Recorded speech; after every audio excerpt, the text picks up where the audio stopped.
Hello and welcome to the Fantasy Life Show, Week 11 Rankings Edition. I'm your host, Ian Hartitz. It is a great day to be great. And yeah, it's a great day to break down all things rankings ahead of Week 11. Again, 4 more short weeks until those fantasy playoffs. We got to get this W, and then we'll be on to the next one. And by we, I mean myself and Fantasy Life Director of Analytics, Dwain "The Rock" McFarland. What's up, Dwain? Hey, what is up, Ian? The 3-7 Trevion Henderson and RJ Harvey managers. They have hope, Ian. You know, at least you can knock some people out of the playoffs with those two guys on your roster. No, just kidding, guys. Hopefully, like, you're sitting at like 5-5, and like now you're finally getting the weapons that you thought you had. And, you know, you're going to head your way over to the fantasy championship aisle and take home some hardware. It's like that Randy, meme from South Park. I didn't hear no bell. That's right, guys. We're going through. And hey, a lot of leagues, and I know I'm in plenty of them too. You got that last place punishment. So at a minimum, cannot be crashing out just yet. We still got some work to do. So accordingly, guys, let's get after it. It's time for our DraftKings opening lines.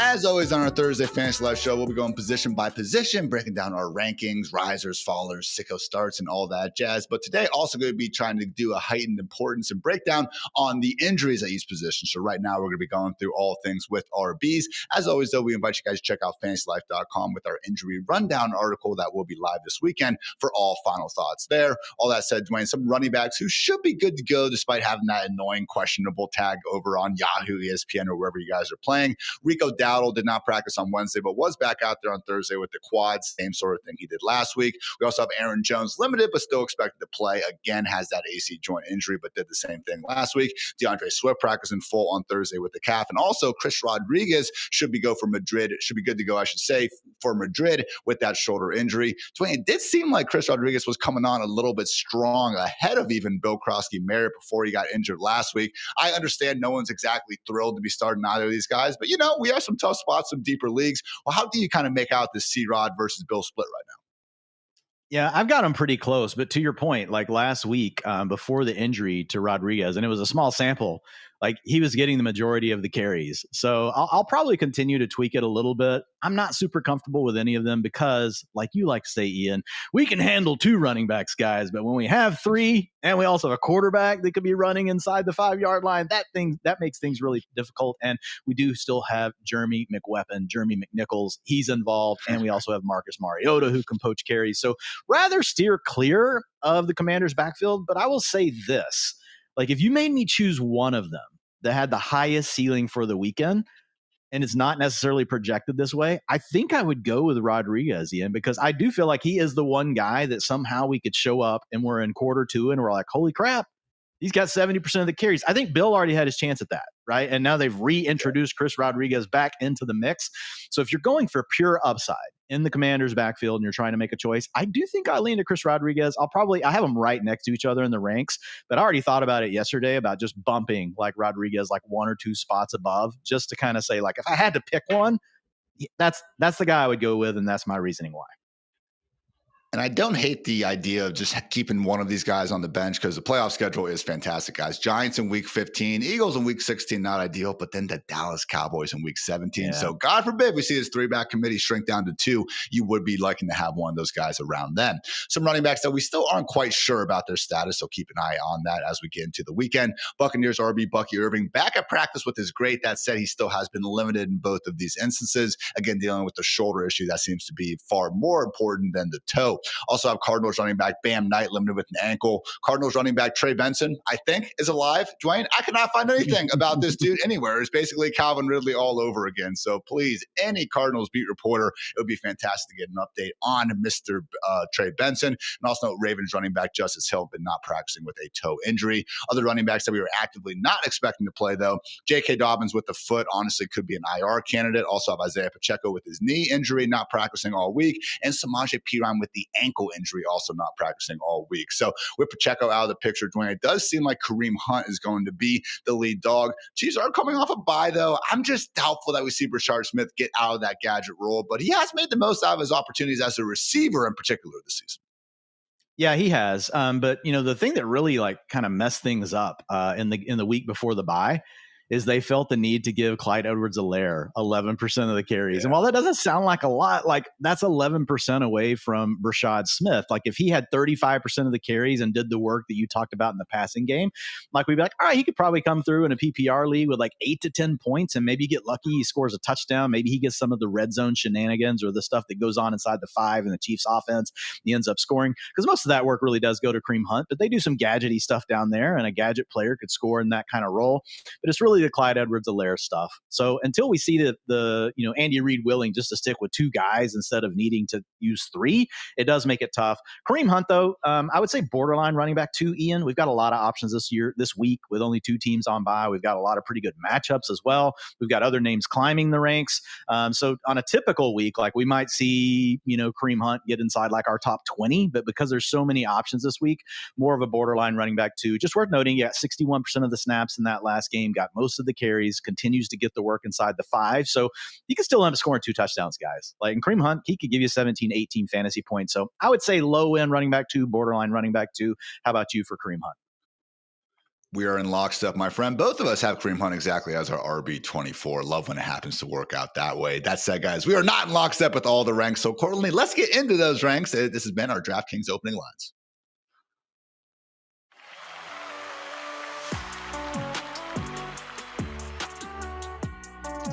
But first, a quick word to our friends over at DraftKings. Big games, big moments, and even bigger upside this week. I teamed up with DraftKings Pick 6 to give you a new way to get in on the action. With Pick 6, you can ride the upside by making simple predictions. Will players score more or less than the number listed? Stack your picks together, and the more you hit, the bigger your payout. And right now, guys, there's an incredible offer for new customers. If you play $5 or more, you will get $50 back in Pick 6 credits. That's right, new DraftKings customers play $5 and get $50 in Pick 6 credits instantly. So don't miss your shot to ride the upside. Download DraftKings Pick 6. Get on all the action and sign up using my promo code FANTASYLIFE.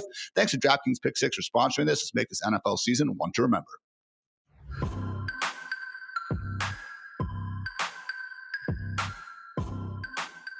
Breaking down the running back ranks here on the Fantasy Life Show. We got the top 12 on the board. Shout out to anyone joining us on YouTube, Roku TV, Fubu, and all that jazz. CMC, Mr. RB1, followed by Bijan Robinson, Devon Achane, Josh Jacobs, Jahmyr Gibbs, and James Cook rounding out the top 6. We got Saquon Barkley sitting as our RB7, followed by Ashton Genty in that great matchup on Monday night against the Cowboys. Rico Dowdle, Javonte Williams, Chase Brown, who we're going to talk a little bit more about in a second, and Kyron Williams rounding out the RB1 ranks. As we get into RB2 territory, Jaylen Warren, guys, RB13 with the best matchup of the week against the Cincinnati Bengals. Make sure you squeeze him in the lineups of all shapes and sizes, followed by Derrick Henry, Travion Henderson, RJ Harvey. Welcome to the top 16. More on him shortly as well. Quinshon Judkins riding the struggle bus a little bit, but still with so much volume, tough to move him too far down the ranks. Aaron Jones also set up well against the Bears, followed by DeAndre Swift, Breece Hall, Travis Etienne, Kamani Vidal, Rashad White, and Kareem Hunt. Dwayne, it is rare to actually have guys like Kamani Vidal, Travis Etienne, Breece Hall, like players who, again, if you wanted to rank 4 or 5 spots higher, I think you could have an argument for it. But Vidal played over 90% of the snaps last week. The problem, and I could tell, you were kind of facing this in your sicko start. Once you get past, these top 22, 23 guys, it really does fall off in a hurry. Yeah, but this is probably one of the strongest top 24s that we've seen this season. Yeah. We've got a lot of players healthy, a lot of good matchups, a lot of guys with dwindled down rooms where we know what their role looks like. So usually like our circle of trust, I feel like we've obviously got the top tier guys, but it's usually on page 2, which is what we're looking at now. And we're like, it's around like 15. Man, I feel good like down to 22, to be honest. And it's the name you gave, Kamani Vidal. Like Rashad White, little concern, been giving more of the work away, to Sean Tucker here lately. Kareem Hunt coming out of the bye, like we mentioned, we like him as a low-end running back too, but maybe they mix things up a little bit. But man, all those names above it, like Kamani Vidal, feel great about the role. ETN, great about the role. Breece Hall, really tough matchup, but we know he's going to have the role he's had. DeAndre Swift, he's sharing more with Monungai, but man, they're so committed to the ground game. They're playing well. So I do think that we have a very, very good group in the top 24 this week, or the top 22, I should say. I feel fantastic about. And even White and Hunt, we're still probably looking at around 15 touches. So we're not saying that's bad, but again, just more so a testament to those guys in front of them. We mentioned also in that top 12, Mr. Chase Brown, both of our RB11s. And Dwayne, if we see the usage that he had before the bye week when Samaje Perine went down, that RB11 ranking might end up looking like we didn't rank him high enough. Yeah, and a lot of times when we get an in-game injury, we're like, okay, we got to calm down for the next game, and we got to assume that they're going to get the running back two ready. They're going to get more work, and that could definitely happen here. But we actually already saw this play out with the same coaching staff last year, Ian. So it gives us a little bit of something to kind of lean back onto, or to hearken to use one of Friedman's favorite words when I use that word. And that's the fact that this is a player that we've seen have 80+% snap shares in multiple games last season. So you mentioned it was 95% after Samaje Perine went down in the last game. He had a 93 utilization score. So like all the touches are going to be there. Kind of a tough matchup. You're playing against the Steelers. It's a -3.2 fantasy boost. So that's the 7th toughest run defense, but it's not completely insurmountable. And just knowing that with Joe Flacco, the offenses look so much better. And honestly, I expect them to move the ball a lot through the air, right? And what you're hoping for are just the opportunities for Chase Brown to score some touchdowns here. He's going to get his carries, but they're going to move the ball regardless of how well he's playing on the ground. And so that's going to keep some touchdown equity potentially intact for him. I will say this, the Steelers, a lot of times we talk about these man zone coverage splits being a good thing for a player. It is a little bit of a knock on Chase Brown, guys. He had that 31 or 38, I can't even remember now, 31 or 38, it's something ridiculous. I think it was a 31% target share. 14 targets last time out. Yeah. It was insane. Yeah. 14, whatever percentage that is, 14's a lot. The one thing I would say is the Steelers, which we have used to pick on them with the receivers, they play a ton of man coverage, the third most in the league. And historically, if you look at running backs, their targets are going to come down against man coverage. They go up against zone. So that's one little thing here. Brown has an 18% target share versus zone this year and 10% versus man. So honestly, that's that one little thing and the matchup being kind of tough were the two things that kept Chase Brown outside of being, he would have been a top 10 back for me in a nice matchup here, but just enough of a matchup that still we love him, guys. The volume's there. You're starting him for sure, but more of a high end running back too. Certainly plenty of scoring upside either way. Only that Cowboys-Raiders game actually has a higher game total than Steelers-Bengals right now. So honestly, again, with Chase Brown, could we see more Taj Brooks, assuming Samaje Perine is out? Potentially, but just on the season, man, 6 carries and 0 targets. I would be very surprised if we're seeing Chase Brown at anything less than even like an 80-20 split out here. As Dwain mentioned, literally saw this play out last year in the second half. Maybe could be a bit of a deja vu experience here for Chase Brown fantasy managers. Another situation, Dwain, where, yeah, we are doing a little bit of predicting in terms of what the usage is going to look like. But I think based on what we've seen so far this year, we can be optimistic. Goes to RJ Harvey in Denver. Okay, so J.K. Dobbins hasn't practiced yet this week. And just based on what we're hearing, it sounds like IR is possible. And at a minimum, we are not expecting him to suit up here this Sunday against the Chiefs. So on the one hand, Dwain, again, Sean Payton, yeah, he can be freaking annoying with his player usage. Just know he's doing what we expect him to do. On the other hand, I look at the carries this year, okay, and J.K. Dobbins has 153. Harvey has 50. Tyler Burdett has 2. Jaleel McLaughlin has 1. Like, how is RJ Harvey going to finish with fewer than 15 touches? Okay, I'm not saying he's going to get 30, but I just think, again, 15 to 20 touches, lock it up. Yeah, the projection model, just like based on a baseline script, is giving him somewhere in the range of 15 to 18 opportunities between carries and his targets, Ian. And that's really good because what we've seen from Tyler Burdett, from goodness gracious, what am I doing? RJ Harvey. Yeah, what we've seen from him this year is like in these games, man, where he's just had 7 opportunities or more for the season. Like, it's been crazy what he's been able to do on that. He's averaged 17.1 fantasy points in the games where he got to at least 7 opportunities. Guys, that's not a high threshold. We're not saying that 15 is going to make him a 35-point scorer, but I think he's got a really good shot to score 20 points this week. Pretty tough matchup against the Chiefs, minus 3.3 fantasy boost. But at the same time, these guys are very involved in the passing game. We got a lot of scheme stuff from Sean Payton, and he's just a playmaker, man. So I've got RJ Harvey inside my top 15 this week. He's got a 24.1 ceiling in the Xfinity best projection model. So really liking RJ Harvey. He should be in most starting lineups. He's my RB18, so I'm just a little bit lower. We actually got Freeman and Waz more so as a low-end RB2. I'm not sure if they're just kind of hedging a little bit while Dobbins isn't officially ruled out yet. But guys, with that ranking in mind, we actually would be starting RJ Harvey ahead of Breece Hall, DeAndre Swift, Travis Etienne, Kamani Vidal, Rashad White, and Kareem Hunt. Would not be going quite overboard enough to start him ahead of guys like Jaylen Warren and Kyron Williams. But we could get there, Dwain. I just think it's kind of the perfect storm for a lot of these guys where they have good matchups, and we have just enough uncertainty right now with RJ Harvey. But leads all running backs in PPR points per touch this year. Very excited to see what he can do with a full-time role. So those are the two big risers in the ranks. That said, Dwayne, a handful of other running backs we want to quickly go over. The first of which is Bijan Robinson, who, guys, you should start. That's the type of hard-hitting analysis you get here on the Fantasy Life show. But all jokes aside, Dwayne, you've been crushing it in the prop streets this year, and you have one you like with Bijan. Yeah, this is all about the prop bet for you guys. I get you all saying, hey, can you get us these earlier? So we're getting you one really early this week on the show. But if you look at Bijan Robinson, Ian, he has a 24% target share this year against zone coverage. We just talked about this with running backs. Against man, it goes down to 10%. The Carolina Panthers play the second most zone in the NFL. 82% of the time they are in zone. The line is set right now at 35. And we pull an aggregate across all the sites at Fantasy Life. Some places is a little bit higher. Some places it's a little bit lower. Here's the thing. I've got him projected for 51.9.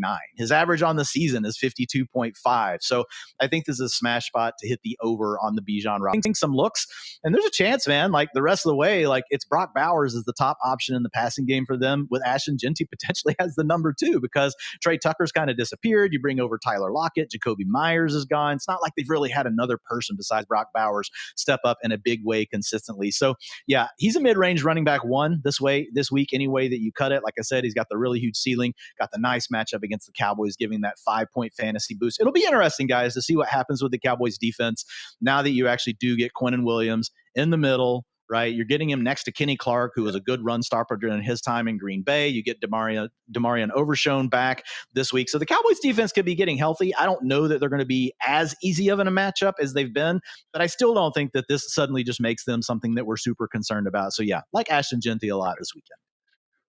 I think they could go from being absolutely horrific and making my eyes bleed to just regular bad, but I'm with you, Dwayne. We have a far ways to go to be approaching anything close to fear. So, hey, first tough 3 games, for Ashton Genty. We all remember that. But since then, guys, actually been the RB12, averaging 17.6 PPR points per game. So more good days than not ever since, again, that tough start. Looking at Jaylen Moore and Dwayne, again, such a great matchup here against the Bengals. And this one surprised me here, okay? The Bengals this year, guys, are averaging 35.1 PPR points per game to opposing running back rooms. The next worst defense is at 28.1. It's the Giants. That difference between 32 and 31 is the same as 31 all the way down to 12, Dwayne. So when we say there is a boost when you're getting to play this Bengals defense, we really freaking mean it.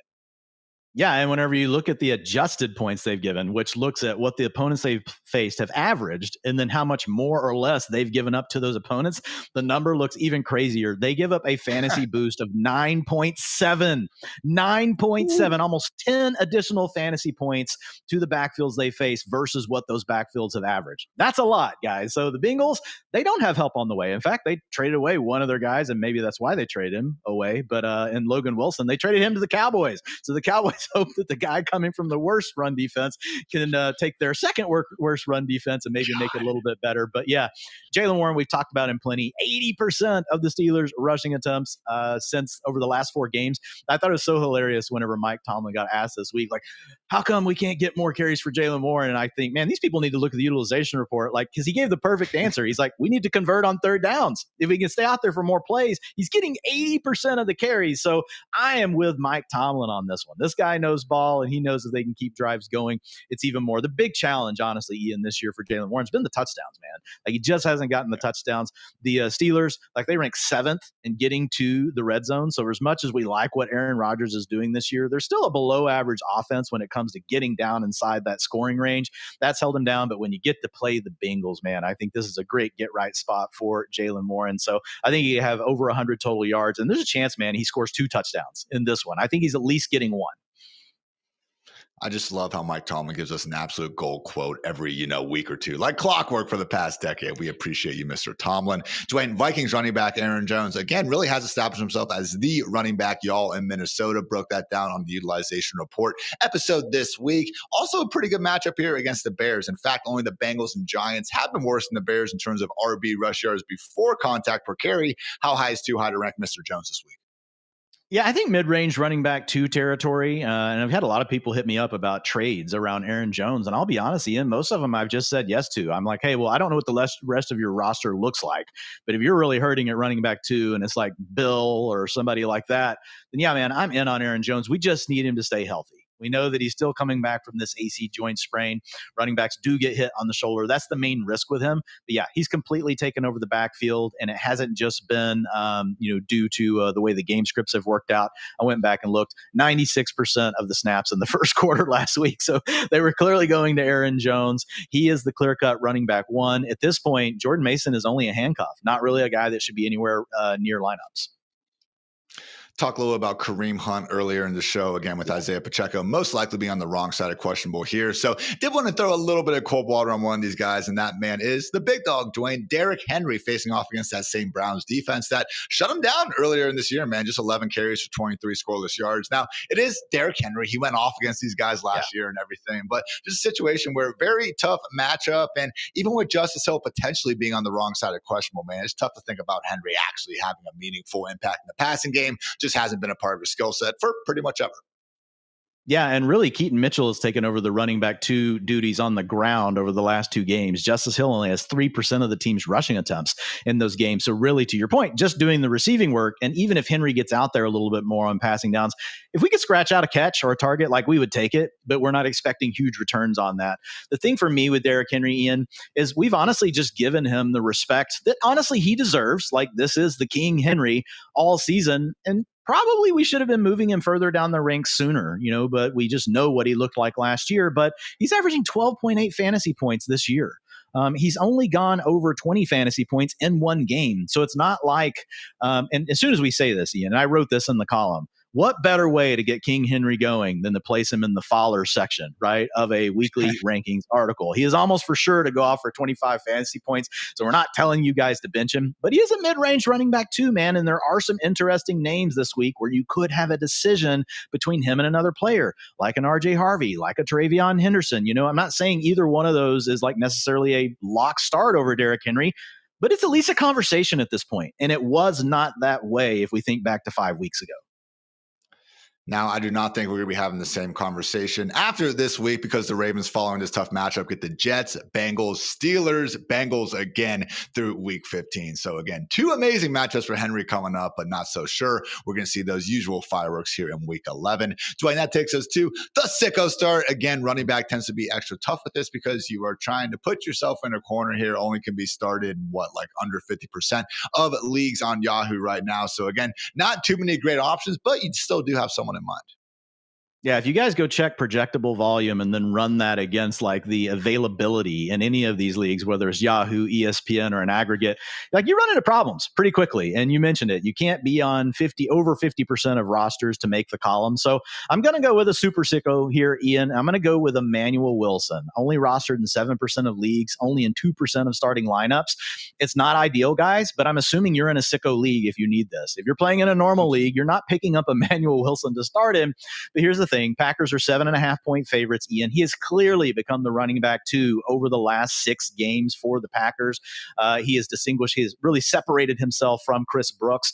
So if you had something happen where, maybe Josh Jacobs, because of the calf injury he's been dealing with, they want to lighten the load, which they did in the 3 games before the Monday night game against the Eagles. And they did load up Josh Jacobs in that game, but they're big favorites here against the Giants. And the Giants, man, they boost opposing backfields an adjusted 6.6 fantasy points per game to running back rooms. That's second behind only the Bengals. So you got the good matchup, you got the potential game script, and you have a player that if for some reason, knock on wood, guys, we don't want this to happen. We love Josh Jacobs. But if he went down, we feel better than ever that we know who the running back 2 is right now. We don't know when Marshawn Lloyd is going to come back. Chris Brooks has been more the passing down guy. I think he would get a little bit of work.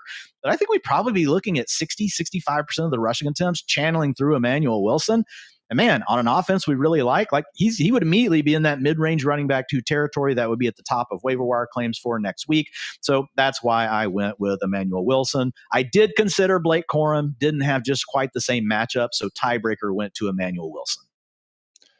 Hey, you're naming all the running backs that we do want to have stashed on our bench either way, though, Dwayne. I actually named 6 of the top handcuffs in my weekly 10 Things article, who, again, were rostered at least earlier in the week in under 35% of Yahoo and ESPN leagues alike. Tyler Algier, Brian Robinson, Blake Corum, Emmanuel Wilson, Bashal Tutin, and also Keaton Mitchell at this point. So, again, any sort of wide receiver you don't care about, God forbid a second quarterback or tight end, really would prefer to have one of these running backs in there. Also, running back I want to have actually in my lineup this week, guys. Time for the Hartitz heater. here. Give me Woody Marks going for over 100 yards and scoring twice against, that very same Titans defense that he actually originally broke out against back in week 4. Of course, as we found out, the breakout was a little bit of a fugazi. Didn't exactly see this every down roll come to fruition there in the weeks following. But that said, last week, season high 78% snap rate, racked up 16 touches. And I know, horrible negative game script. He got the start, guys. He got the start for the first time this season. And that is significant to me, okay? Because that required a conversation. Nick Chubb going up there, coach saying, hold on, pal, this is Woody's time.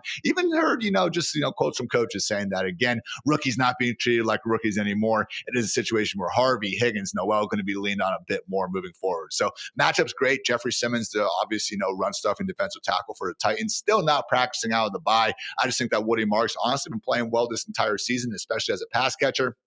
In a great matchup. He's a good player. The opportunity is looking good. I like him going off in this spot. So he's my RB23. Dwayne's up there too, RB26. I will be starting him ahead of guys like Rashad White, Kareem Hunt, the Seahawks running backs, Tyrone Tracy, among others. So love me some Woody Marks and love all you guys hanging out with us here on the Fantasy Live Show, submitting your start sit questions. So accordingly, let's get into it. Time for some start sit questions presented by Xfinity.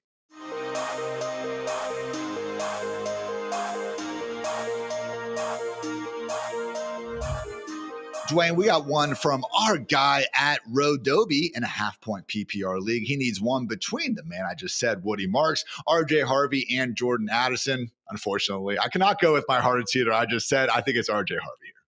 Yep, RJ Harvey, lock it in. Matt Carmody wants to know in full PPR starting 2 between, again, RJ Harvey and Woody Marks, but also Kyren Williams and Chase Brown. I think at this point we just go Kyren and Chase. Kyren between Harvey is close based on some of what we've seen, but still pretty confidently Kyren and Chase. Yep, I agree. Like, we just need to lean into the fact that we know those other two people, like, we've seen really significant roles. Like you said, with RJ Harvey, we love him, but we're having to project some. We can't say for certain what Sean Payton's going to do. So I'm with you. Lean to the other two options. They are really good options this week.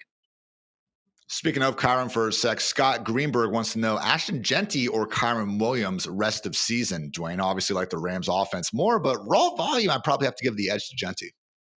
Man, I have not looked at the schedule for the Rams. I did look at it for Genty, and while a lot of people think it's super tough, I think it's more neutral. Plays a lot of good pass defenses, but not necessarily a lot of good run defenses. So I would probably still lean to Kyren, though, Ian. Like, if I just, on the spot have to choose, and the reason why, it's the Rams offense versus the Raiders offense. Right. And so Kyren, I think, is just going to have a lot more opportunities to score touchdowns. Like, well, what would really be awesome is if Ashton Genty could play for the Rams. Then we would be super excited about that. And no shade at Kyren, man. Kyren has played well this season. So I would lean to Kyren Williams.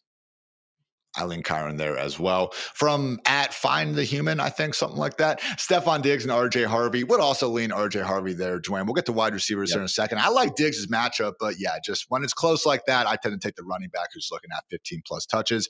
From at Javi Ramirez, though, Travion Henderson or Chase Brown, Dwayne? I'm going to go with Chase Brown. And again, it's because Terrell Jennings is going to be active. We don't know how healthy he's going to be. Ramondre's out, but we have seen just 2 weeks ago them split this backfield more evenly between Hendo and Terrell Jennings. We are all hoping, guys. We know what we want to see. We as fantasy managers want to see Hendo after that game in a locked in 70% role, but we don't know if Mike Vrabel and Mike McDaniels want to do the same thing, or Josh McDaniels. So I think I have to lean over to Chase Brown. I feel a lot better about knowing that the volume is going to be there. If you told me Trevion was locked into 80% in this matchup against the Jets, I would take him in. So I understand why we're getting the question, but a slight lean still to Chase Brown for me. I'm with you on Chase Brown there. One more for Thursday night, specifically from Eric in a half PPR toss-up matchup. RJ Harvey over Breece Hall or Tedrow McMillan? I would say yes. RJ Harvey. I'm playing him over both of those. Yes. Harvey. Last one from our guy, Lucky Tom, full PPR. He is a 6-point dog. Would you start Sean Tucker over Tyler Algier when the opponent is actually starting Rashad White? This would be assuming Bucky Irving's out of the picture. Oh, man. I think they're actually pretty close, too. I'm looking right now in the start sit tool between Algier and Sean Tucker. But it is a slight lean here still to Algier. You're a 6-point dog. Here's the thing. I feel more comfortable betting on Algier potentially coming away with 2 rushing touchdowns. Because here's the thing, Rashad White, as much as Sean Tucker's been spelling him, he still gets the work inside the 5-yard line. Tyler Algier's getting that work for his team. So I understand. I love the thought process, like thinking through it and how that could potentially swing things in your favor. All things considered, though, I think I still lean to Tyler Algier. Ian, how about you? I do too, because it's not a guarantee that just because Rashad White have a bad game that's going to mean Sean Tucker has a really good game. It could work out that way. And again, I respect the thought process, but also 6-point dog. I don't think that's quite enough to be going absolutely crazy. We see those projections change, by 4 or 6 points. Sometimes over the course of a few days. Always cracks me up when you actually look, ahead of a week and you see what things were projected like, 6 long weeks ago or whatever it is. So again, appreciate all the questions, guys. We'll continue to get some wide receiver, tight end, and quarterback start sits the rest of the show. Feel free to keep those rolling in. Before we get to wide receiver, they want to give a quick shout out to our friends over at Xfinity.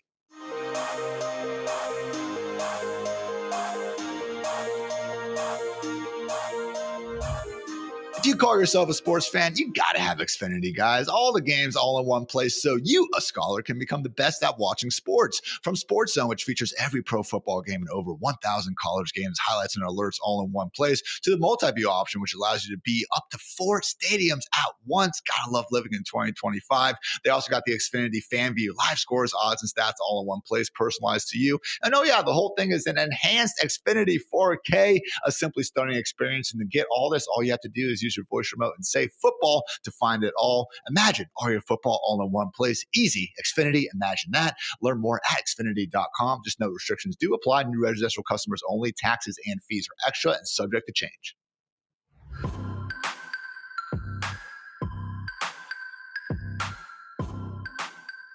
Breaking down some wide receivers now here on the Fantasy Life Show. We got our top 12 on the board for you guys right now, led off by, returning from bye, Mr. Jamar Chase. We got Jackson Smith and Jigba and Puka Nacua in the top 3 as well. CeeDee Lamb, Amon-Ra St. Brown, Rashee Rice lining up the top 6. Drake London, Emeka Ibuka, Devontae Adams, assuming that oblique isn't too big of an issue. More on all the injuries in just a second. Jaylen Waddle, Nico Collins, and Justin Jefferson rounding out the top 12.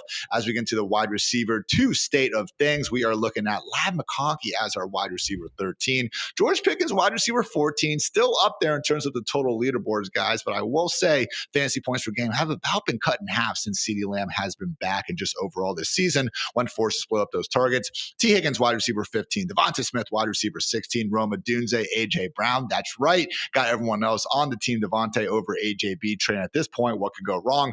DK Metcalf, wide receiver 19, followed by Zay Flowers, Stephon Diggs, Cortland Sutton, Romeo Dobbs, and Khalil Shakur. So, Dwayne, unlike running back, I don't think we can confidently say we feel, super good all the way up to 22 or 23. I would say, though, honestly, probably right around T. Higgins, Devontae, Rome. That's probably about where I'm kind of drawing my circle of trust. How about you? Yeah, I'm with you. I mean, honestly, like the first screen was the best. Like the top 12 is probably the circle of trust. And while we love all these other players, like there's a path for all of them. Like Ladd McConkey, you play in a really crowded offense. Rondé Gadsden practicing in full now. Now, the big thing for Ladd is Keenan's been off the field, and that's helping him because they work in the same area. So I do think it continues on for Ladd, but there's at least a question. You already mentioned the deal with George Pickens. T. Higgins has got a deal with Jamar Chase, Devonta Smith, and A.J. Brown. Like they can also always take away from each other on a team that could just show up and decide to run the ball 40 times. Rome Odunze, it's been kind of a spike and valley season for him. So yeah, I would say though, if I had to draw the line on this screen, I do think you gave the right name. I think it would actually be T. Higgins. And I'll tell you in a minute why Devonta Smith is not in there, but I think T. Higgins is the line for me. Higgins, guys, the wide receiver 5 in PPR points per game since Flacco's been under center. It really has been great to see that offense get back to doing great things. Before we get into some of our rides, just want to quickly go through the injuries to be keeping an eye on at wide receivers. So quickly, guys, I am expecting to be good and play through whatever eventual tag if they have one at all. Devontae Adams, per literally Sean McVay, says he is expected to play despite starting off the week with a DMP. Drake London has an illness, got back to practice on Thursday. He should be fine. Ladd McConkey and Quentin Johnston, new injuries on Wednesday, but they were already limited, which makes me believe they should be okay. Also have Rome Odunze and DJ Moore upgraded to limited on Thursday, so not too concerned there. Ricky Pearsall has been limited, and Kyle Shanahan told us, quote, healthy and good to go, according to the trainers. We'll talk more about his kind of ranking spot with Juwan Jennings in a little bit. Also note Josh Palmer for the Bills practicing in full. Marvin Mims practicing in full with a concussion. And in Green Bay land, Dwayne Romeo Dobbs practicing in full after having that chest issue. It seems more so like Matthew Golden, Dontavian Wicks, and Savion Williams. Williams are the guys we got to worry about a little bit more. More so of a we'll see, could be honestly questionable going into Sunday. Brian Thomas Jr., practicing in a limited fashion with the ankle, and Parker Washington actually started off the week with DMP and then was also limited on Thursday. So got back to action. But Dwain, honestly, it's surprising to me that even BTJ is out there this quick. Yeah, they had mentioned that it was a low grade high ankle sprain, which okay, I just hear high ankle, right? And that's the main thing. But with BTJ, even if he's active, Ian, we just can't have the same enthusiasm that we've had. And the reason why is he hasn't performed. So now you're telling me he's going to be less than 100%. He already hasn't performed. You added Jacoby Myers to this offense. I know you lost Travis Hunter, but let's be honest, guys, with what Travis Hunter has done so far, Jacoby Myers might be a bigger threat to his target share than what we were getting from Travis Hunter. And now you have Parker Washington, who's playing really well also. So I still think there's a chance that BTJ has a bounce back at some point. Ian, has just not gone well for him this year. So I mean, he would be a borderline wide receiver 2 for me if we're projecting him. You can even call him a high-end wide receiver 3, but he's definitely not in the circle of trust.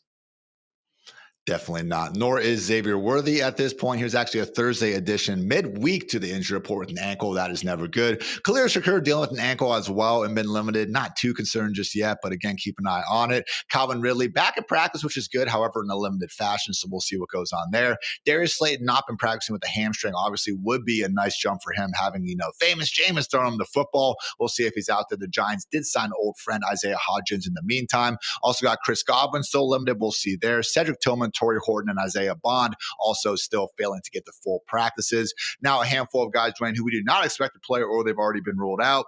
Garrett Wilson, unfortunately, he's out for tonight, but also headed to IR, so we'll be missing at least the next 4 games. Marvin Harrison Jr. missing at least 1 week after going, the surgery for appendicitis. That is never good. Rashad Bateman also not practicing, high ankle sprain, not feeling good about that. And then for the Commanders, Terry McLaurin with the quad, and then Treylon Burks with the finger, both going to be out there. So anyone out of those groups, Dwayne, that you think we can really just kind of boom up? Because the Jets, hell no, we're not getting involved with that. Okay. The Ravens, I think we kind of just expect Zay Flowers and the tight ends to soak up more. But Michael Wilson, Jaylen Lane, Chris Moore, is there a sleeper for the Cardinals or Commanders that gets you at all excited? Not really, just because we've seen Michael Wilson in a role before where they really needed him to do something. And it's kind of like that meme with the stick, do something. He just hasn't done anything. Maybe Jacoby Brissett can send him to another level, but he's been playing with Jacoby Brissett and he's been largely ignored in the offense. So no, if I were taking a flyer in a super deep, sicko league, I think it might be A.D. Mitchell though. Ian, I think you get one more bad game from Justin Fields, and we probably see Tyrod Taylor, who can at least be a functional passer. And with Garrett Wilson now out for 4 games, I think there's a chance they just shut him down for the year, right? I mean, do we think that the Jets are going to go on a 4-game win streak here? No, we probably don't. So A.D. Mitchell, a guy that did flash, in brief moments with the Colts. I know, guys, some of those flashes were bad, not getting a ball across the goal line, but he is an athletic talent. And when you really look at the rest of the room, there's just not a lot there. We're waiting to get Josh Reynolds back. Really? I mean, so A.D. Mitchell would be the one name I would throw out there. You can't really use him this week, but if you're playing in a gross league and you're looking for a stash, I think that's the name I would go with. Do you know how good you have to be in a position to drop the ball before the goal line in an NFL game, Dwayne? A.D. Mitchell, come on, man. Let's see it happen. Moving on, guys. Our riser of the week, none other than Dolphins wide receiver 1, Jaylen Waddle, been on an absolute tear ever since Tyreek Hill was out of the picture. We're talking about PPR wide receiver 8, 18. Yeah, a wide receiver 88 finish in Cleveland. Bad weather game. That wasn't ideal. But hey, 3 more games recently, wide receiver 5, 25, and 13. Consensus top 10 wide receiver for us, Dwayne. Set up well Madrid against the Commanders. I like the idea of Jaylen Waddle balling out for that Spanish crowd. Yeah, me too. I will say historically, anytime we have hyped up Jaylen Waddle, he has been hurt or something. So hopefully we don't jinx him this week, Ian. But in his 5 healthy games, because he had one of those games you mentioned also where he got knocked out of the game, he's averaged 18.7 fantasy points, over that stretch. He's got a utilization score of 81 since Tyreek Hill has been gone. 65% of his comparisons historically have been wide receiver 1. So I feel pretty comfortable having him inside the top 12 based on this larger set of data that we now have without Tyreek Hill. We also have his rookie year, guys, where Tyreek Hill was not in the offense yet, and he had a really good game. But the key here, beyond just that, is the Commanders, man. This team has been absolutely destroyed by wide receivers, and they've been getting worse as the season progresses. They give the second highest fantasy boost or adjusted fantasy points to opposing wide receiver rooms at 7.3 per game. Additionally, we have the wet blanket himself, Matthew Friedman, in his NFL betting game model. Ian, he projects this as the highest total of the slate at 50.2. And that is a 5-star bet. And you may want to laugh at it, but you guys need to go back and check Friedman's 5-star bets in that model. They have been crushing. So there's an over bet for you. Go take the over on this game. Again, I get like wary just assuming that any of these overseas games are going to be shootouts. But hey, Dwayne, weird things have happened. Hopefully, again, we can get a good show for us there on Sunday morning. So Jaylen Waddle, get him in lineups of all shapes and sizes. Similar sentiment, Dwayne, for Mr. T. Higgins. Again, mentioned him being in that circle of trust, right on the borderline, sure, but just absolutely been balling out here with Joe Flacco under center. Set up well against the Steelers defense that I do think is starting to play a little bit better. They got Jalen Ramsey kind of fortifying things, playing more of a full-time safety. They brought in Asante Samuel Jr. to the practice squad and stuff. So I'm not sure if the Steelers like are truly on the Bengals or Cowboys level of bad, but at the same time, maybe I'm overthinking because the wide receiver fantasy points against them sure do seem to put them in that category. Yeah, and they're still missing several key starters. Like if you were to ask their coaching staff, what would they rather have, what they have on the field right now versus what they had 4 weeks ago, they're going to tell you 4 weeks ago. And this is a team that's boosted opposing wide receivers by 7.5 fantasy points per game on the season. And here's the other big thing, Ian. They deploy man coverage the second most at 39%. You used this data point a couple of weeks ago to get the Alec Pierce over, and you were correct on that. Nice job by you, sir. T. Higgins. Woo! Has feasted on man looks, Ian. 30% target share, 2.53 yards per route run, 33% target share for Jamar Chase against man. So essentially when you get these man looks, they almost become equal. And the Pittsburgh Steelers run man defense the third most in the NFL at 39%. Against zone coverage, 13% target share for T. Higgins. So this is one of those scenarios where we get an outlier defense. And I know you guys, you still need to be thinking, well, that still means they use zone 60% of the time. And you are correct. You guys are scholar mathematicians, but still it is one of the higher man coverage teams. So I really like it. Good matchup, also plays man. Because some of these times, Ian, we look at the breakdown, we're like, oh man, this team plays man a lot. And you're like, oh, well, they're also a really good defense. So like, this is probably not a good thing for whatever wide receiver they're going to be covering. But man, he's got an Xfinity best ceiling of 23.3 fantasy points. His median projection is 15.9. So yes, T. Higgins, high end wide receiver 2. And guys, if you want another prop bet, right now that's sitting around 58 in the aggregate. So that means you're going to find it lower in some places, higher in others. I've got him projected for almost 70 yards. So this would be another prop bet if you're trying to get one early that's on an over. Love that. T. Higgins over, sign me up there. Talking about Khalil Shakur, Dwayne, someone maybe that we could be looking at another over with, perhaps with his reception totals, though. Dude's been on a tear last 6 weeks. He has caught 5, 6, 3, 6, 7, and 7 balls. And while we just talked about, again, a lot of wide receivers actually more so benefiting from man coverage, Khalil Shakur isn't always used like your normal wide receivers. He actually is someone who has a 14% targets per route run versus man, 26% against zone, something that the Buccaneers do more times than not. Yeah, so when you look at Shakir, what's really interesting is he suffered that high ankle sprain in training camp, and he got off to a really slow start. He had 19%, 4%, and 15% target shares in the first 3 games. However, since then, Ian, he has reached a 23% target share or higher in 5 of his last 6 contests. Over that span, he's got a 26% target share, averaging 13.4 fantasy points per game. So we're not saying this is a guy that we're bumping up into the upper echelon of wide receivers, but definitely getting his targets, has a good quarterback targeting him, doesn't have a ton of target competition, probably not going to have Dalton Kincaid this week.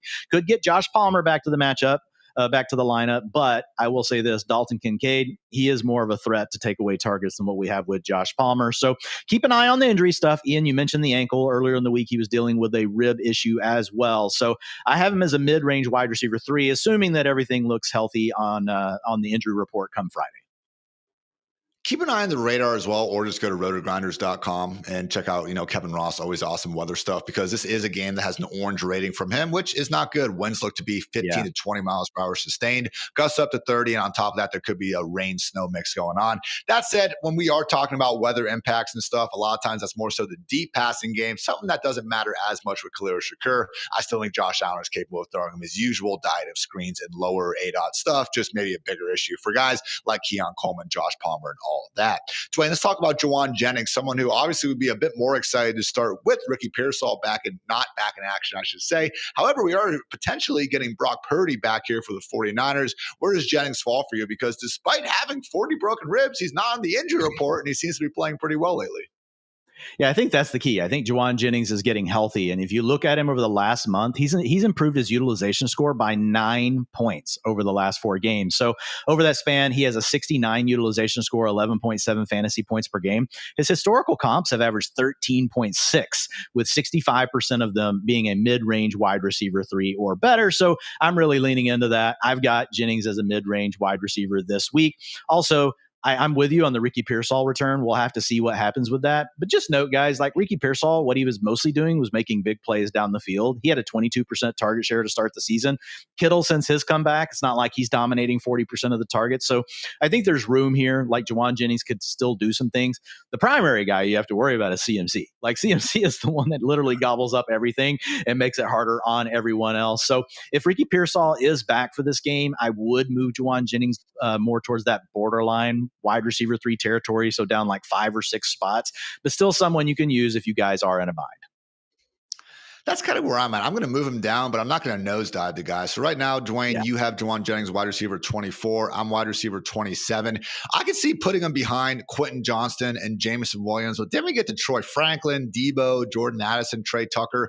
I still think I prefer Jauan Jennings to most of those guys. Yeah, or at least he's in that tier, right? And you have a conversation with yourself about it. You look yourself in the mirror and you just put on your big boy pants or big girl pants and you make a call for which guy's going to go off so you can win your matchup of the week. Are you going to have Ricky Pearsall basically right next to him in that same group? Yeah. I do acknowledge that Pearsall has more upside just because of the big play potential that we saw early in the year. So it's just so much easier for Pearsall, assuming he's healthy, which I'm going to assume because the quotes from Kyle Shanahan about these players coming back from injury has really been that they want them to hit certain speeds and hit certain thresholds before they'll even put them on the field. So I kind of lean more to once we see Ricky Pearsall back, he's probably going to be closer to 100% than what we might have previously thought about guys that Kyle Shanahan has been bringing back from injury. So yeah, I would have them right next to each other. I do think, though, that Pearsall has the better ceiling because if you told me one of these guys caught 2 long touchdowns in the game and like that's all they really did, but it was enough to make your fantasy day, I think that's going to be Ricky Pearsall, not Jauan Jennings. We do have a question from Kay Henke in the chat. 1 to bench in PPR, Chase Brown, Travion Henderson. We're starting both those. So this between Courtland Sutton and Jauan Jennings. I think it kind of comes down to Pearsall, Dwayne. I'd be much more willing to start Sutton if we see Pearsall in action. Otherwise, I think it's probably a toss-up, and I could see going with Jennings.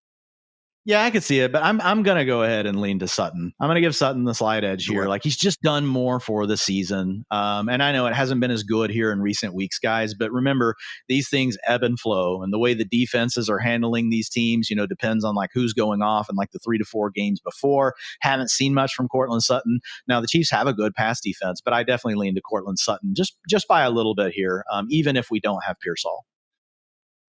I'm kind of with you. I have Sutton ranked higher right now, and that's assuming Pearsall is out of the picture. They are both late afternoon games, so it's a close decision. If you want to go ahead and flip it again based on that late, you do you. Raiders wide receiver Trey Tucker, Dwayne, awesome matchup here against the Cowboys. Again, a defense that's getting some reinforcements in the front 7, not exactly in the secondary, though. So what are your thoughts here about what he could do against Deron Bland and company? Yeah, Trey Tucker's really interesting because early in the season, we saw him earning target shares we had not seen over the first 2 years of his career. And a lot of times we talk about target earners usually present themselves and start to shine fairly early in their career once they get the playing time, right? That's the key. Once we see the routes come, we expect to see the targets come pretty quickly. Rarely do we have guys that get a ton of playing time that suddenly just turn into target earners. But Tucker was doing it early in the year. Now he hasn't been. So it's kind of tough because did he just kind of have a hot streak there? And now he's really back to being like the player we thought before. But here's the big thing, man, 100% route participation rate over the last 2 games. So you're telling me you're going to be on the field for all the plays against the Cowboys secondary That's really all I need to know, Ian. So I've got him as a low end wide receiver 3. And man, he's got a sneaky ceiling here, 18.4 Xfinity best ceiling. And guys, remember, like the way we have this set up now, that's like the reasonable ceiling. Like that's a reasonable ceiling a player can get to. Like the outlier ceiling, which is like getting closer to the tails for Trey Tucker, is more like 26 fantasy points, right? So those are like the insane numbers you get. But still, when you look at our projection model and you see an 18.4, that's pretty good. So yeah, Trey Tucker, low end wide receiver 3. Dwain's wide receiver 35. My wide receiver 33, again, hopefully can help you guys out in some tough flex decisions. Someone who, again, is going to be a little bit more dependent on how the injuries are breaking in their offense. So, Dwain, Dontavian Wicks. Right now, you have him ranked wide receiver 39. I'm wide receiver 48 because I am wondering if Matthew Golden can get back in the picture. But yeah, right now, Wicks, Golden, even Savion Williams, all practicing in limited fashions. We are expecting, obviously, Christian Watson and also Romeo Dobbs to be out there. So, let's say that Matthew Golden is out of the picture and he misses another week, Dwain. How are you feeling about Dontavian Wicks ahead of a matchup against a man heavy and also just bad at Giants secondary? Yeah, so I've got Wicks as a mid-range wide receiver 4 this week, Ian.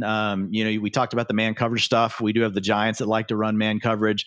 Dontavian Wicks, very small sample this year, but he's got a very good targets per route run against man. But when we go back historically and look at Dontavian Wicks, he has also been a guy that Jordan Love likes to go to against man coverage. So I don't have Golden in the projections right now, guys. So that's Wicks is already at this mid-range wide receiver 4 in that scenario because I am assuming Romeo Dobbs is playing. We've got Christian Watson.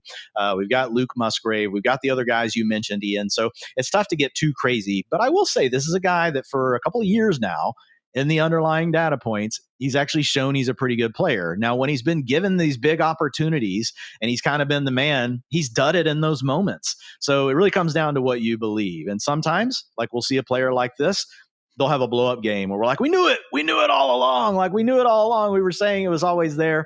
Does have some problem with drops, Ian, but you play the Giants secondary, give up a 3.2 fantasy boost to opposing wide receivers. So wouldn't surprise me at all if we don't have Matthew Golden, like if this guy came out here and gave us 15, 16 fantasy points in a PPR game, right? And that's going to be a guy that's going to be in the wide receiver 3, maybe even the low end wide receiver 2 conversation for the week. So I've got him as a mid-range wide receiver 4, but I think there's some decent upside with him. One last guy before we get to our sicko start and hard heater, Xavier Worthy, Dwain, someone who, again, popped up with an ankle as being limited. Tough matchup against the Broncos. Now, we are not expecting Patrick Surtain, but what do you make of Worthy here? Maybe could get going more after the bye, but it has been disappointing recently. Yeah, maybe it's just time to kind of, have our official concerns and raise the flag though on Xavier Worthy, because we saw last year in the few games where Rashee Rice was available, we didn't get really anything from Xavier Worthy. Now we're looking at 8 fantasy points per game this year since Rashee Rice has returned to the lineup, a 51 utilization score. That's not ideal, guys. Those players have averaged 9.1 fantasy points, like slightly better than the 8 we've gotten from Xavier Worthy, but not ideal. And he's not getting much of the gimmicky stuff because that's going to Rashee Rice now. And we're not getting the downfield targets like we were kind of getting earlier in the season. So that could change in a heartbeat. You do have a tough matchup against the Broncos, but they don't have Patrick Surtain, which is a big loss because Surtain can lock down one player and then you can put the clamps and have double coverage on the next guy that you want to take away in a play. So it really does limit the Broncos from that capacity. But this is more than anything, even more than the matchup. This is just the fact that Xavier Worthy has disappeared since Rashee Rice has returned to the lineup. So he's really a boom bust wide receiver 4. Like him and J-Mo have flipped spots. A few weeks ago, it was like J-Mo, boom bust wide receiver 4. Xavier Worthy, if you want to call a wide receiver 3 a boom bust, he was the guy. Well, now it's like J-Mo that's in the wide receiver 3 territory and it's Xavier Worthy that's in the wide receiver 4 group. Awesome first game back for Worthy, had 121 total yards, but guys, only averaging 41.6 total yards in those, 5 or so games since. So hasn't quite been the same for him. And even against a man-heavy defense like the Broncos, I was trying to find a reason to feel good about Worthy. Honestly, been more so Marquise Brown and Tyquan Thornton that benefited more against man defenses. So also just a good defense in Denver, not trying to get too far over our skis, testing them in the first place. So Dwayne's wide receiver 37, my wide receiver 39, certainly not someone to go out of your way to get in the lineups. Maybe we can say that though about our next 2 bull calls, guys. It's time to go hard or go home.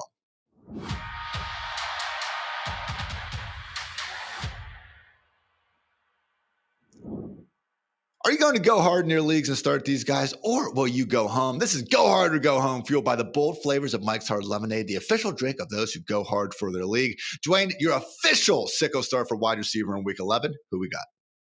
Yeah, we got Tez Johnson for the Buccaneers. Now, we got to keep an eye on what happens here with Chris Godwin, who is back at practice. So that would change my ranking a little bit. I would say my alternate here would be Dontavian Wicks, who's in a similar situation that we just talked about. We're watching the injury report, so you guys can monitor those things. But here's the big thing with Tez Johnson. In 4 games as the starter, 14.2 fantasy points per game with a 60 utilization score. Doesn't have a super high target share, but he has flashed in 1 game where he gave us a 26% target share. And you just have Baker Mayfield, Ian. The guy is going to keep dealing. He's going to make the big plays. He's going to throw the throws that a lot of people don't think are there. He has a big trust my guy kind of mentality as a quarterback, and he's shown that he's willing to trust Tez Johnson. So I think that that's enough for us, and it's getting captured in the utilization score. So while we care about target share and those other things, that's one of the cool things about the score is it also acknowledges there's more to the game than just the target share, which Ian gets on to me about. So hat tip to the utilization score. The Bills, they're above average defense against the pass, but it's not like they're a shutdown unit, Ian. Like they're more of a bend break kind of defense that does pick certain moments where they know they need to step up and make a stop in a game, and they are capable of doing that. But man, it's Baker Mayfield, man. He's averaging 1.78 touchdown passes per game. So I still think that Baker and the Bucs can move the ball against this Bills defense, and you potentially get a shootout between these two offenses. So we'll have to keep an eye on what the weather and all that kind of stuff looks like here. But he's got a 16.9 Xfinity best ceiling for Tez Johnson. His median projection is sitting at 10.2. And I'll also just say this, man, just because Chris Godwin comes back doesn't necessarily mean his role goes away, because he's playing outside quite a bit. And he honestly is still the guy opposite of Egbuka that can stretch the field. Chris Godwin's not doing that right now. Chris Godwin more likely to rotate into the slot. So really the guy that could lose the playing time when Chris Godwin comes back, it might just be mostly Sterling Shepard. And Tez Johnson could really just stay in the role that he has been in. And the good news is he has thrived without having to have that high-end target share. So yeah, Tez Johnson, I think he is a mid-range wide receiver 3 in week 11.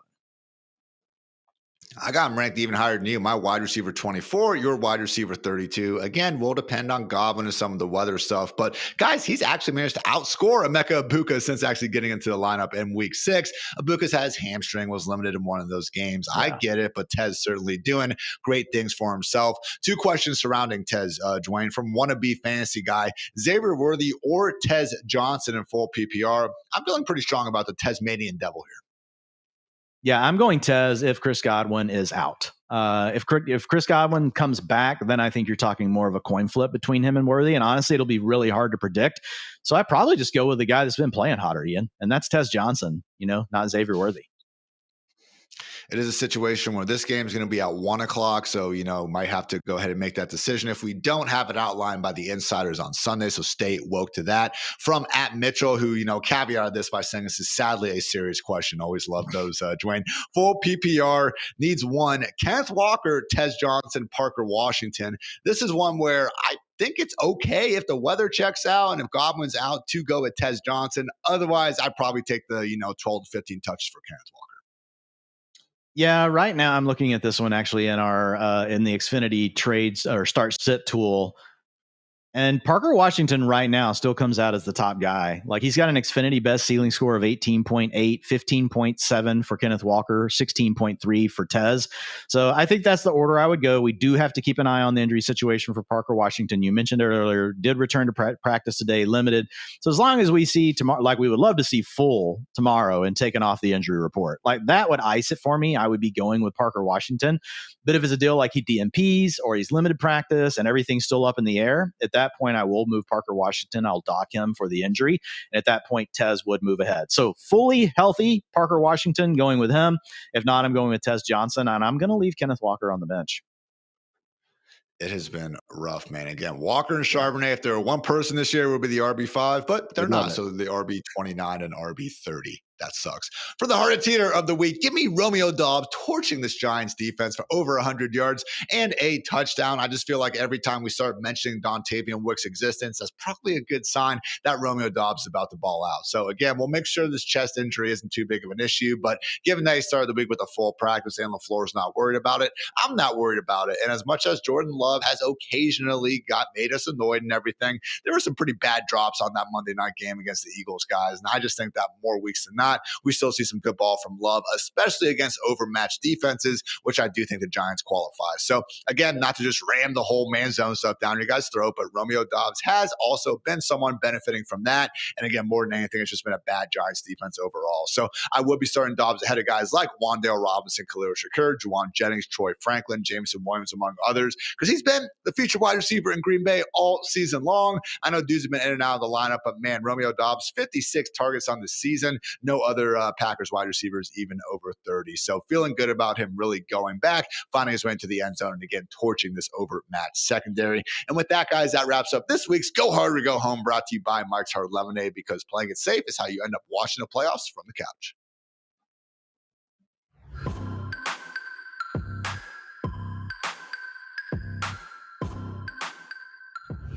On to the onesies here on the Fantasy Life Show. We're going through our quarterback rankings, top 12. Dwayne, we got Josh Allen leading things off, followed by Lamar Jackson, Jalen Hurts, Patrick Mahomes, Drake May, MVP frontrunner, perhaps Drake May sitting there as our QB5, Justin Herbert, QB6, and then we got Dak Prescott, Caleb Williams, Matthew Stafford, Baker Mayfield, Joe Flacco, and Sam Darnold rounding out our top 12. So all in all, hey, we got the dual threat ballers up at the top, and then we got, the Dak Prescotts, Matthew Staffords of the world really riding in low-end QB1. I feel like in more fantasy lineups than not, you kind of got your guys. So we'll go ahead and just go and get to some of the injuries to be more concerned about. And that is headlined by a handful of guys who should be good, but just, again, keep an eye on it. Joe Flacco did not practice on Wednesday with that shoulder injury. Seems like it's just maintenance, though, because he was out there on Thursday. I'm expecting him to be okay, just like I am with Lamar Jackson as well. He was a full participant in practice on Thursday, said his knee is good to go. Thank God. Certainly do need to see Lamar out there as a Ravens continue to try to get this comeback going.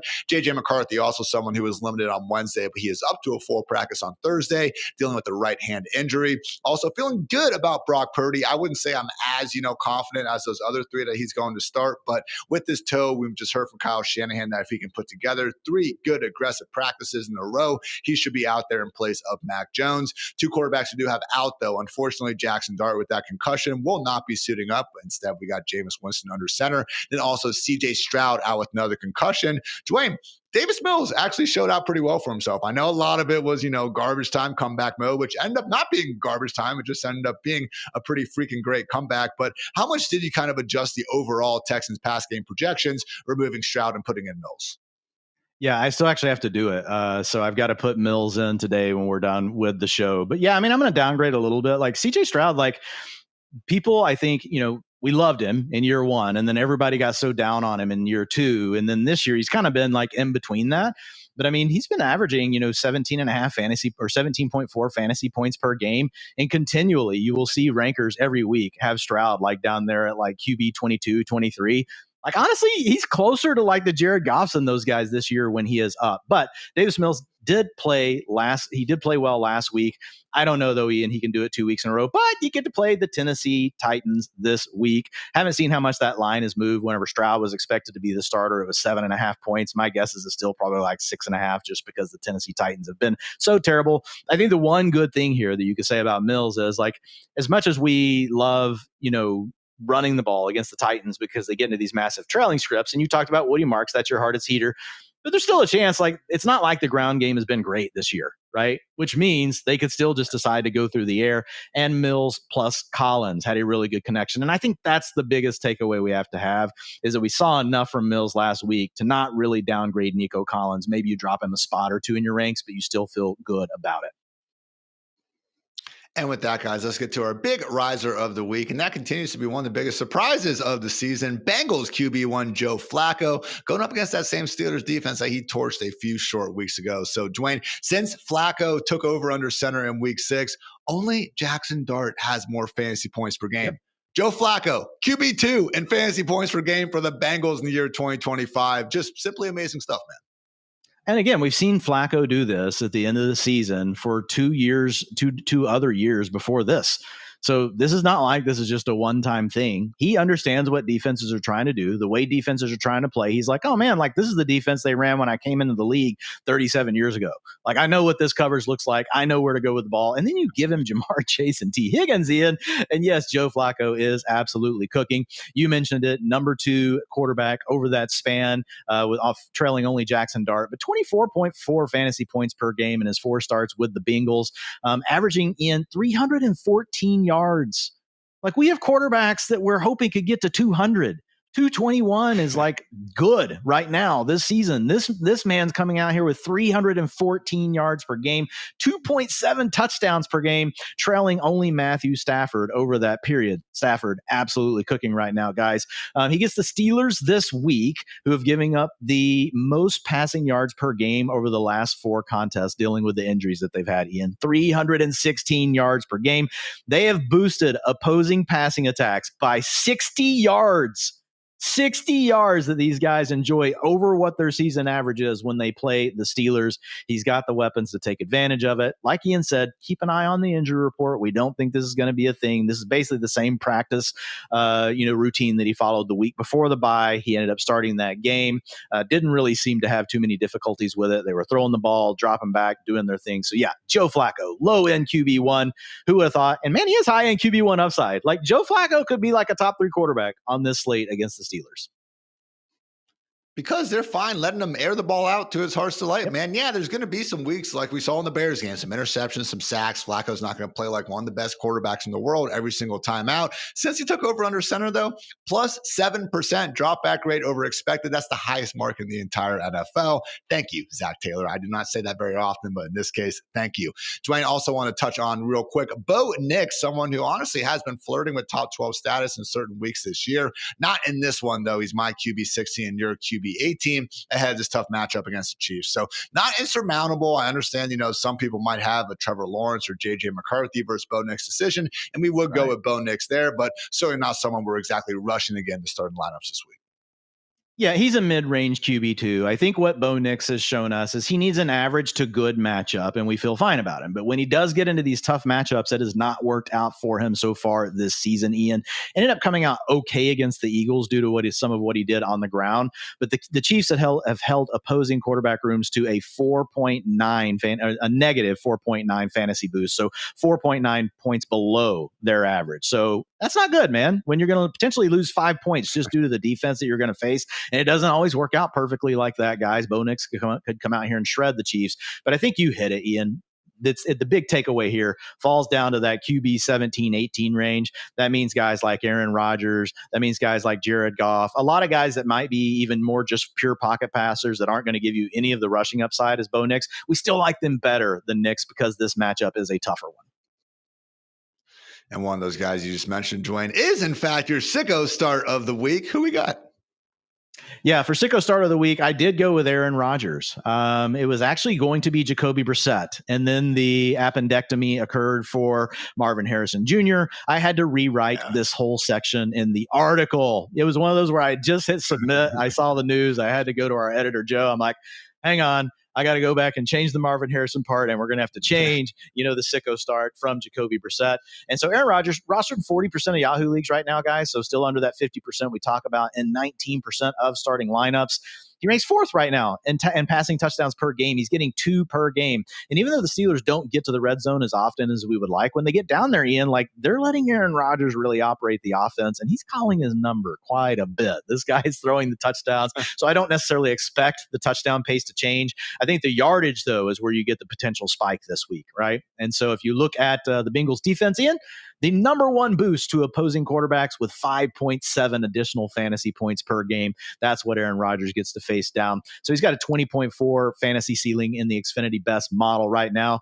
Guys, it could be higher than that. Again, that's the reasonable ceiling. But Aaron Rodgers could throw 4 touchdowns this week. Hopefully he doesn't, because we want Jaylen Warren to get a couple of those on the ground. But yeah, I do like Rodgers. So mid-range QB2. It's not like we're moving him all the way inside the 12 guys. We only have 2 teams on bye this week, so that makes it tougher to move some of these guys way up the ranks. But I will say, in the leagues that you and I co-manage together, Ian, where we had some of them where we have Daniel Jones and Jackson Dart, And we were already hearing the rumors yesterday that it would be Jameis Winston. When Aaron Rodgers was available, that's what I plunked our money down on. I went for him. And then, of course, Jameis was the backup plan because we always love Jameis Winston. Hey, you're QB 16, mine QB 15. I am with you there. He did throw for a season high, yardage mark and 4 touchdowns against these Bengals, who will not have Trey Hendrickson back ready for this one. So feeling good about Aaron Rodgers. However, someone I have ranked ahead of him for my hardest heater of the week. Give me Sam Darnold finishing as a legit top 5 quarterback ahead of what I hope is a good old-fashioned NFC West shootout here Sunday afternoon against the Rams. So Darnold, guys, in terms of EPA and completion percentage over expected, which in my opinion, and I think a lot of others, are, kind of the best combo stats we can look at for trying to quantify QB play.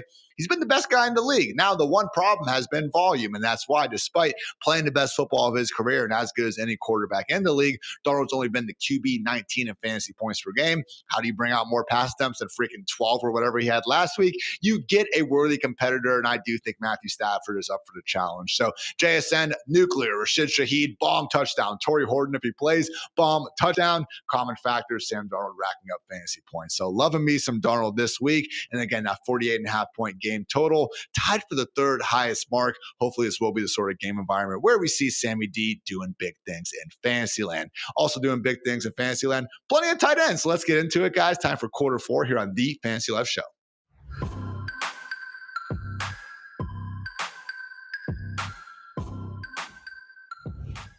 Leading off our top 12 tight end rankings, we got Trey McBride averaging 14.4 half PPR points per game this season. No one else in the top 12, even cracking 13. So really in a tier of his own. Of course, Brock Bowers just 1 week removed from, scoring over 40 freaking fantasy points, so wouldn't sleep on him either. We got George Kittle, Jake Ferguson, Travis Kelce, and yes, a healthy RJ Gaston rounding out the top 6, followed by Sam Laporta, Dallas Goedert, Cade Otton, Mark Andrews, Kyle Pitts, and Theo Johnson rounding out the top 12. More on several of those guys in just a bit, but did want to go through some of the injuries to potentially keep an eye on. Again, I mentioned RJ Gaston being good to go, practicing in full. Also, tentatively expecting Harold Fannin and Chigoziem Okonkwo to be fine. They've been limited, but just not overly concerning injuries. The more interesting one, Dwain, is what to make of Sam Laporta. He has not practiced yet this week due to a back injury. Didn't exactly see anything happen during the game that made me think he was going to be dealing with this, and also haven't heard too much about it from our alleged insiders and beat reporters. So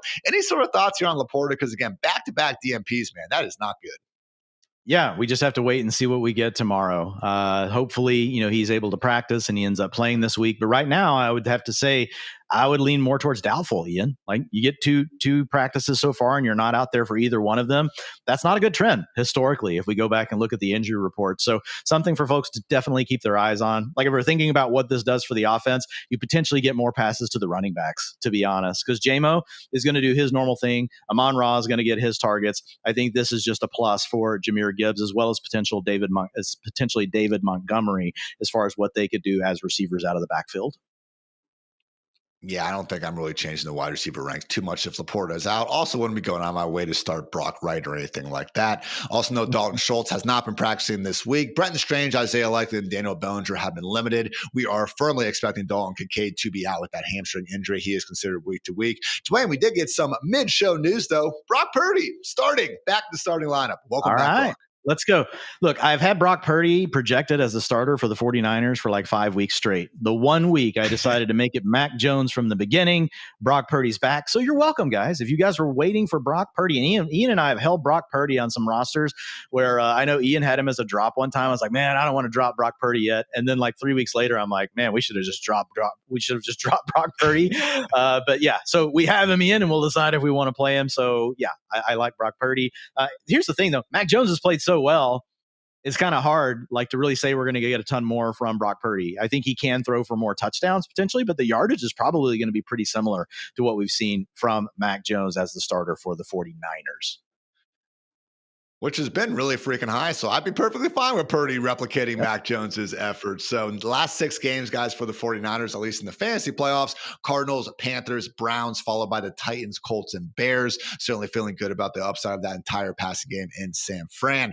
Dwayne, moving on to the big riser of the week. Again, contingent on some injuries. We'll see what happens with Chris Godwin. Man, Cade Otton just keeps on keeping on without Evans and Godwin in the lineup, man. He's your tight end 9, mine tight end 10. And we're starting to slowly build this sample size up to 7 7 games now with both Evans and Godwin out. In those contests, we've seen Otton average 8.7 targets per game and 61.7 yards per game. So as long as Mother Nature cooperates, I'm with you. I think we could see a good old-fashioned shootout between Josh Allen and Baker Mayfield. And if that happens, man, I would have a hard time believing that Cade Otton wouldn't be better than him.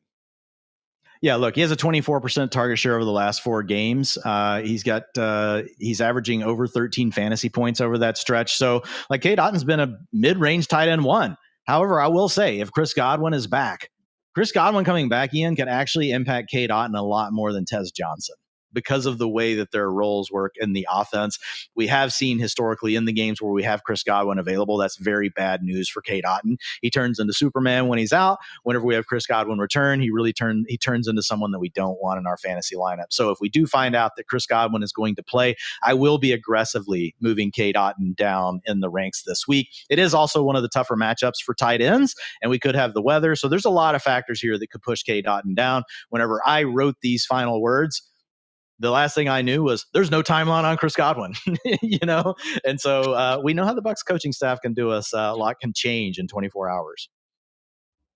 I will also say, guys, 48 scoreless targets for Cade Otton this year. Only Jacoby Myers actually has more at this point. So on the one hand, he's not scoring touchdowns. On the other hand, maybe he's freaking due. Again, we'll kind of let some of those injuries decide just how highly we figure out with that. Also, real quick chat. Again, appreciate all your start-sit questions. Kenke, I would start Oronde Gadsden firmly ahead of Harold Fannin, particularly with David Njoku in the lineup. And also wannabe fantasy guy Mark Andrews over Luke Musgrave. Andrews just won't stop scoring touchdowns with Lamar Jackson under center. Dwayne, now let's get to another note real quick before we get to the sicko start of the week, and that is Colston Loveland. Just 2 weeks removed from an absolute breakout performance against the Bengals, but we did see Cole Kmet come back last week, and as we talk about, sometimes that genie gets out of the bottle, and my God, it does not go back in. Other times, we kind of get what's going on right here. Yeah, look, 56% route participation with Cole Kmet back. You can't play that. Right. You just can't play that on a week where we only have 2 players on bye. I realize there are 2 usable fantasy assets with Juwan Jesus Johnson, that is. Sorry, Ian, for the misspeak on that one. And then we also have Tyler Warren out. So here's what I would say, though. If Colston Loveland is your option, and he's the guy you've been carrying as your tight end 2, and your option is somebody else that's a mid-range tight end 2, that you still don't love, and it's a 1-week spot start, then just, roll with Loveland. But I'm just going to tell you guys, you could get a complete dud from this. So if you are in a must-win situation, and there is someone that's more of a borderline tight end 1, like a guy that we're about to talk about here in a minute, I would be willing to drop Colston Loveland to get the player I need to try to get the win this weekend. If you're 7-3, you're 8-2, and you'd rather just hang on to the higher upside play and maybe live with scoring 5 less fantasy points this week in your lineup, then fine, keep Colston Loveland, but he's a mid-range tight end 2. Again, unfortunately, we haven't seen him fully unleashed. Never say never, but I'm with Dwayne. It's just tough to see that happening at this point unless we do get another Kmet injury. That does take us to the sicko start, Dwayne. And I feel good with this one because, man, I want to be involved and invested in the Jameis Winston experience, and I think you managed to do just that here. Yeah, look, I wanted to be involved in the Jackson Dart experience because we know that this connection's been working. But if I'm going to take the second option, it's definitely Jameis Winston under center. We could get a lot of fun here, but it is Theo Johnson, if you guys have not guessed it yet. The tight end for the Giants, rostered in 48% of Yahoo leagues. He's in 32% of starting lineups, so might not be available in all of yours, but definitely the top candidate for me this week. In fact, knowing the news we have today, I would be leaning to him now, potentially even over Cade Otton, who we just talked about, Ian. So 12.1 fantasy points per game since Malik Neighbors left the lineup with a 79 utilization score, 21% target share over that 6-game stretch. You mentioned it. We get Jameis Winston coming in. Jameis Winston just makes things more fun for everyone. So Xfinity best ceiling of 14.1 fantasy points, a medium of 8.9, floor of 6.4. That's acknowledging that, guys, it is a tough matchup against the Packers. The Packers are expected to definitely win this game. But again, if you get into that kind of script and you just start letting Jameis wing it at the end, Theo Johnson could make up a lot of, he could have a dud first half and still be live in the second half of this game with Jameis Winston under center. Well, no, too. Daniel Bellinger dealing with a groin injury that's kept him limited in practice, and he was not on the injury report last week. So even got Thomas Fedone actually popping up here on Thursday. So just something to keep in mind there. Could end up being an every down role for Mr. Theo Johnson. While I would start Theo Johnson over my Hartitz here, guys, how can you not be excited about the show that Greg Dulcich is about to put on in Madrid? Give me a top 10 fantasy finish here. 6 catches, 65 yards, and a score against that Washington Commanders defense that, again, we just do not respect at this point. And why would we, guys? They've allowed 44, 28, 38, and 44 points over these last 4 matchups. We've seen Dolchich's role really mirror Darren Waller's in terms of the first week getting them in there, throwing the ball when he's on the field, but not keeping him on the field very much. Next week got a nice bump. And the third week out really did clear that 70% route rate that we were always looking for before trusting these guys in fantasy land. So am I just trying to speak this into, fruition because I unfortunately have to start Dulcich in my 32-team league? Very likely chance, Mr. Dwain, but either way, feeling good about Dulcich and Darren Waller if he gets back at a certain point. Dolphins playoff stretch is looking very, very friendly for the tight end position once we get to that point. Real quick, though, Dwayne, before we get out of here, 2 last start sit questions. We appreciate you guys hanging out with us live. Brian Katz, RJ Harvey, Kamani Vidal, or George Pickens? I know we have Harvey over Vidal, so it becomes Harvey versus Pickens. And I think I lean Harvey, Dwayne. We don't know the scoring format. I know it could make a difference, but just close start sit calls, I usually go the running back when I do think, the touches are, at least in a decent spot. Yeah, honestly, this is a really close one. But that tells you how much we think of Harvey. If you go look at our flex ranks, RJ Harvey and George Pickens are really close together. So it really could go either way. I'm going to lean Pickens just because of the unknown with Sean Payton, Ian. But again, it is a very close call, and I don't disagree with your thought process either. That's how twisted I am on this one. It really is tough. Harvey or Pickens, can't go too wrong. That's a really good choice. I'm honestly surprised that you even Kamani Vidal is, we're going to have Vidal and Pickens or something on the bench, man. You got a pretty good team. Last one from Plot Thoughts, Travion Henderson or Roma Dunze in the flex full PPR. Again, surprised that we're even talking about this, but it is tough. And again, Dwayne, I do think I would lean Travion here. Yeah, this one I do have Travion ahead. I do have Travion ahead of Rome in the ranks already. So the other two were closer with Harvey and Pickens. So I do lean to Travion Henderson. I fully acknowledge Terrell Jennings could get 50% of the carries tonight and that we're all clawing our eyeballs out. So you just have to know that you have to own the decision. We're telling you that could happen. But having said that, if I'm in your shoes and I have to make that call, I'm starting Travion Henderson. Might be a good idea. Have a Mike's Hard Lemonade or 2 nearby in case we do get the Terrell Jennings experience cursing us here on Thursday night. But guys, that's going to wrap up this edition of the Fantasy Live Show. Dwayne's ranking article, my mismatch article, 10 things article, all that stuff and more over at fantasylife.com for free. Also got, again, our alleged expert rankings there to help you, a scholar, get those lineups right ahead of week 11. So yeah, thanks again for tuning in. If you like the show, then please like the show. Always helps when you hit that subscribe button as well. So for Dwayne, for producer Matt, for producer Kelsey, I'm Ian. Thanks again for tuning in. Until next time, take care, everybody.